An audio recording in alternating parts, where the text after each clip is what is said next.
From the station working for you, this is WRTV News at Noon, streaming now. Now at noon, seeking the harshest possible punishment for an accused cop killer. Coming up, why the Marion County prosecutor is pursuing the first death penalty case of his career.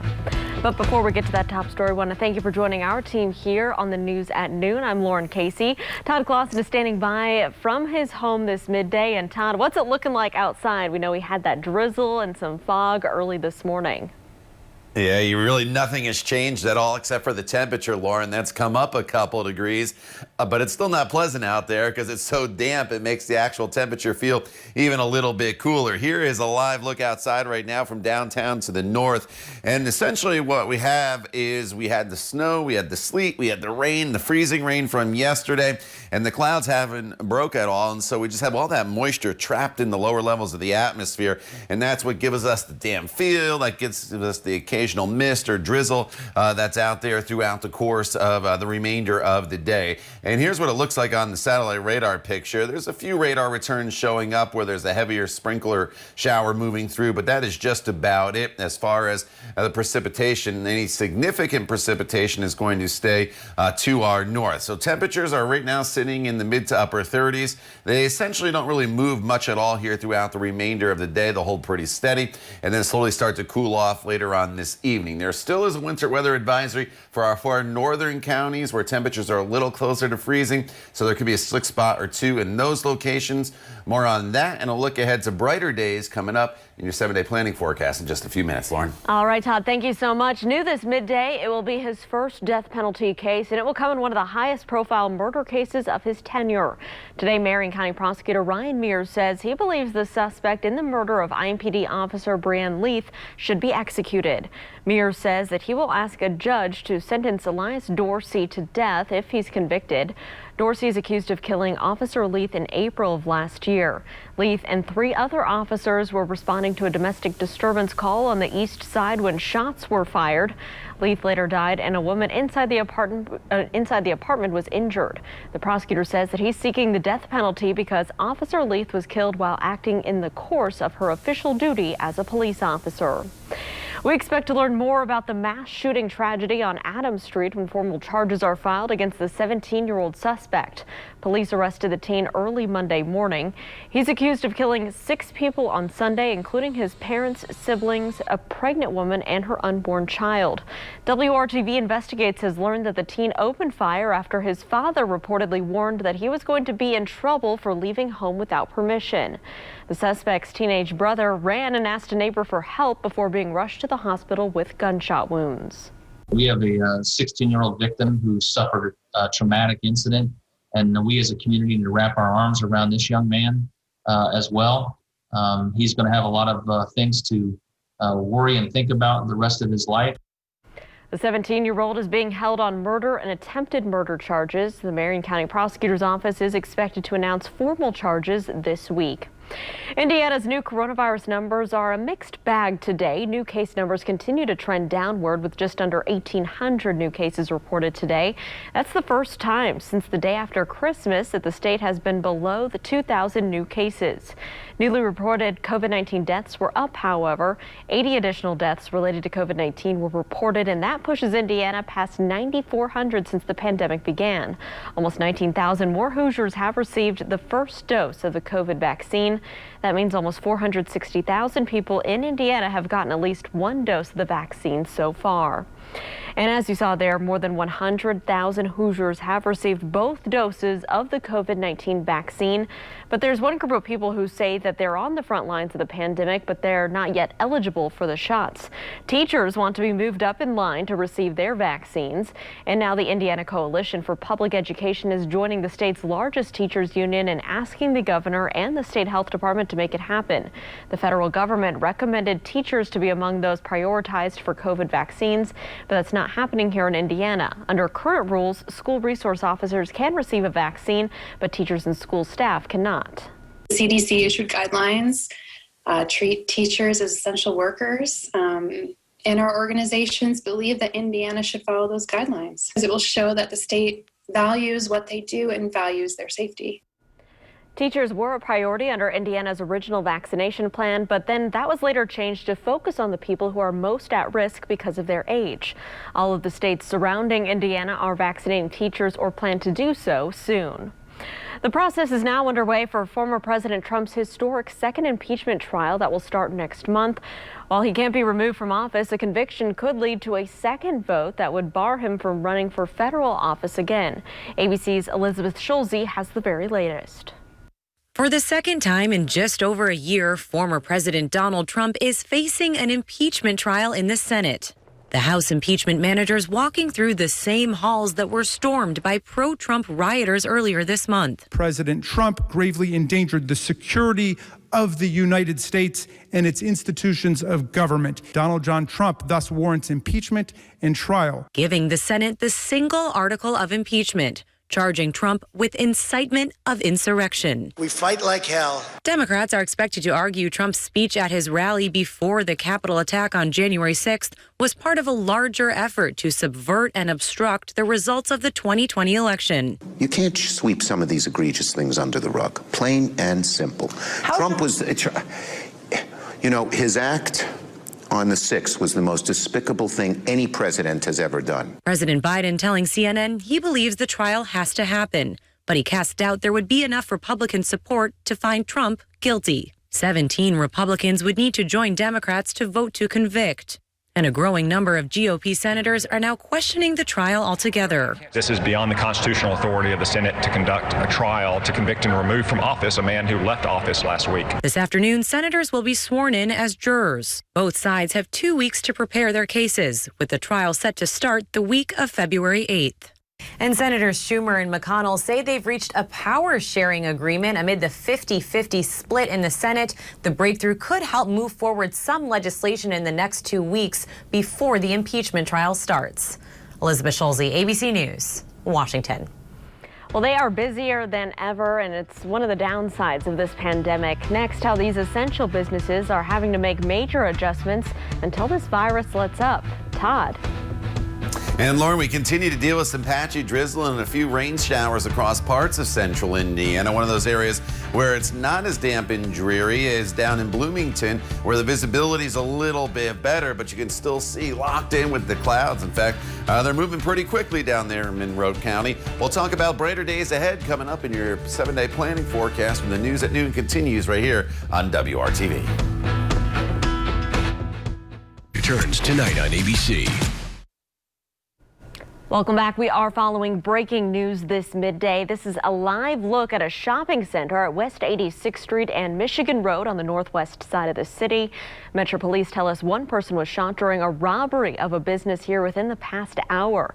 Police tell us the shooting victim is awake and breathing. That's about all the information we have right now. You can see that crime tape up there around the Qdoba. And our photojournalist Shay Goodpaster will remain on the scene here. We'll bring you more information just as soon as we get it here on WRTV and the WRTV mobile app. As the pandemic continues, it's forced many businesses to cut back, but funeral homes are unfortunately busier than ever. But as our Troy Washington explains, it's not business as usual because so much has changed. At this point in the pandemic, many things are being done online instead of in person. However, many people working in the funeral home industry never thought they'd see the day that they go virtual. But as restrictions stay in place and COVID-19 cases just continue to rise, that's become a reality. Family members can now plan an entire funeral online, and it's even encouraged to keep large crowds from coming into the funeral home. Since there are some tight restrictions in place in many counties, including Morgan County, where Costin Funeral Home is located. You know, the idea that funeral service will go back to normal just isn't a realistic concept, and we're having to prepare ourselves for the future, and live streaming and doing those kind of things for funeral services, I don't think was a thought for anybody last year, and now it's not only a real thing that's happening to us now, it's something that we're going to have to move forward with. This funeral home has even offered drive-through visitation. Funeral service, the way we knew it back in 2019, we probably won't get back to that stage. And they continue to remain flexible when it comes to helping families on their journey towards healing after losing a loved one. Working for you in Martinsville, Troy Washington, WRTV. Troy, thank you. Now, Troy also talked to the funeral directors about other things that they were noticing about their business as the pandemic drags on. You can read much more of that on our website. Just go to WRTV.com.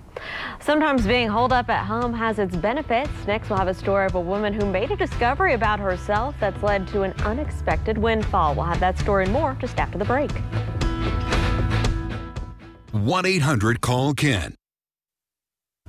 Welcome back. With salons closed early during the pandemic last year, one woman's frustrations with her own hair led her towards a brand new career. Our own Cameron Riddle shows you how this entrepreneur's small business was born by accident. Started the pandemic, I cut out my hair off like most women did. And I'm not a stranger to short hair, as you can see. So it was no big deal, but I found out I had a bald spot. With plenty of time on her hands, Nikila Majors started experimenting and researching ways to grow her hair back. That's when she first learned about fresh aloe, which changed her life when she started putting it in her hair. I was really embarrassed about my bald spot, but one day I was just like, oh man, I didn't even realize my hair had grew in. I just wasn't even paying it any attention. And so I was like, oh man, my hair grew in. I think I might share this with Facebook. After just one post on Facebook, people began asking if Majors would sell her creations, which was never part of the plan. And I was like, no, I'm not selling it. I'm just showing you guys my results. And one of my friends, Jen, hit my inbox and she was like, are you crazy? She was like, absolutely, you are selling this. In just a single day, Majors had accidentally started a business now called Miss Nikki's Butters, a line of all-natural hair and body products made for men and women. Less than a year later, Majors' products are getting positive reviews, but she says this wasn't her first time stepping into entrepreneurship. I think I've started like 15 million businesses and not all are successful. Majors encourages other people ready to start their own business to take that leap of faith, but not before knowing what they're jumping into. No blind faith like that. We don't quit your job today with 2 sales. I think a lot of people put it as something really glamorous, like you can just jump right out there with body butter or a candle or something and make it big. And that's not really the way it goes. You really have to do some education behind it. Cameron Riddle, WRTV. All right, Cameron, thank you so much. Well, she went viral last year, so what would she do this year to top it? The answer is this incredible college gymnast was to put a little bit more funk into her floor routine. Check this out.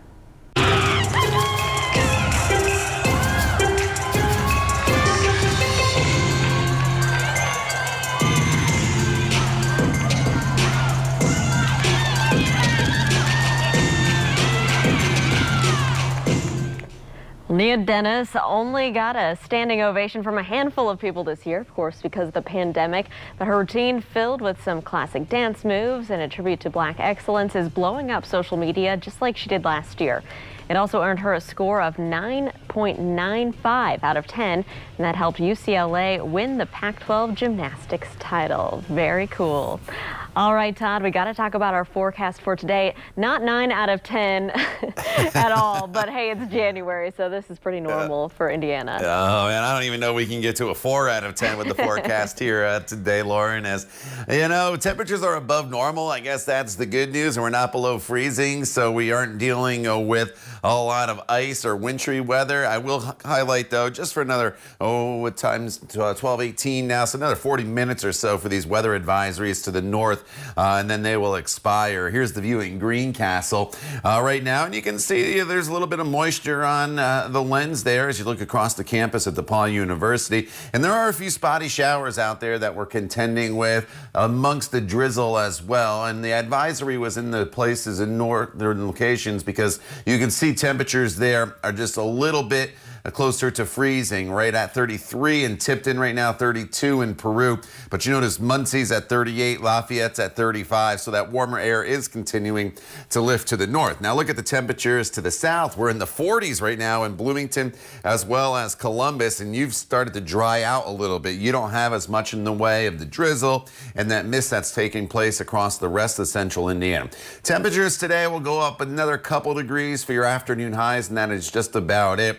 But but we're kind of plateauing within the next hour or so for these high temperatures, and then we'll slowly start to fall as we continue into the course of the evening hours. Here's a live look at your satellite radar picture, and you notice again here in northern locations, a little better chance of a quick passing shower and or a flurry. I don't really think it causes much of anything in the way of issues on the roadways. All the significant snow, that is still going to stay to our north, but just especially from Indy to the north, if you see a shower, a quick passing flurry, do not be shocked. Lesser chances in southern locations, but look at these temperatures as we head into the evening hours. By the time we get to 8:30 here tonight, we're falling back into the 20s and even in southern locations below freezing. So for tomorrow morning, look for the potential of a little refreezing across the area. I don't think there's any additional precipitation as you start your Wednesday morning commute, but we definitely will have the possibility of a few slick spots out there with temperatures that will be in the 20s. And then for the remainder of the day tomorrow, it's a cooler day. Highs will only be right around freezing with skies that'll be mostly cloudy. And tomorrow afternoon, there will be a few snow showers in the afternoon. Right now, it looks like it's mainly in southern locations, not expecting any accumulation, but could reduce visibilities on the roadways. It's very hit or miss, though, that we finally get some sunshine back Thursday and Friday, Lauren, before yet another wintry mix potentially heads our way Saturday night and for the day on Sunday. All right, Todd, thank you so much. So President Biden recently extended the pause on student loan payments and collections that's been in effect during this pandemic, but that's not stopping scammers from trying to get you to pay up, even though your outstanding balance will not go down. Tim Maniscalco with the Better Business Bureau has more on what you need to watch out for. Well, last year when the COVID event happened, the government deferred a lot of student loan payments. Now that those are coming back and people are going to have to start paying those, a lot of scammers are out there offering these great deals on student loan payments. For instance, you're going to get a call saying that you can get rid of your student loan. All you have to do is make 2 payments, let's say of $400 each, and also give things like your social security number, your bank account number, those types of things. Really watch out for that because once again, the scammers are out there. Probably the best place to start if you are having trouble paying off your student loan is the government site. It's called studentaid.gov, studentaid.gov. But please be careful on these unsolicited offers to either cancel or reduce your payments, because a lot of times those are just scammers and they will pose as being from the Department of Education. Don't be fooled by that. Do your own research. There's a lot of good ways for you to help yourself out without going through these types of people who just solicit you for no reason whatsoever. All right, Tim, thank you so much. And you can find out more about this and other scams by visiting the Better Business Bureau's website. Just go to bbb.org. When we come back here, it's time for our Pet of the Week and take a look at this sweet dog who's got 2 names. This is Patrick Star, much cuter than the SpongeBob character. We'll tell you all about Patrick Star when we come back here and see if he's part of your family. Be the perfect addition. We'll be right back.